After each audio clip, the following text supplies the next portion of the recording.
শিটংয়ে গিয়ে দেখতে পেলাম এত বড় কমলা লেবু। চলো গল্পটা প্রথম থেকে বলি। বরফের আস্তরণ দেখতে দেখতে আমরা রওনা হয়েছিলাম সান্দাকফু থেকে শিটংয়ের উদ্দেশ্যে। চারিপাশের বরফই জানান দিচ্ছে কালকে রাত্রে ভালো মতন স্নোফলস হয়েছে, কিন্তু আবার ঘুমের জন্য স্নোফলস মিস করলাম। যাই হোক, পেট পুজো করতে করতে মানিভঞ্জনে এলাম, এসে গাড়ি চেঞ্জ করে আমরা শিটংয়ের উদ্দেশ্যে রওনা হলাম। মিডিলে চলে এসেছিলাম মুংপুর রবীন্দ্র ভবনে। চারিপাশটা খুবই সুন্দর এবং গোছানো। এখানে একটা ট্রি হাউসও আছে।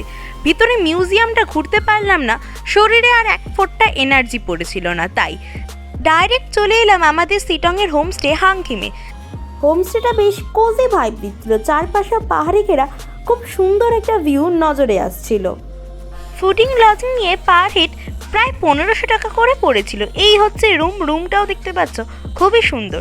আর এই হচ্ছে রুম থেকে বাইরের ভিউ। প্রথমেই চলে এলাম খাবার জায়গায়, কারণ খুব জোরে খিদে পেয়েছিল। পেট পুজো সারতে না সারতেই দেখতে পেলাম এত বড় সাইজের একটা কমলা লেবু।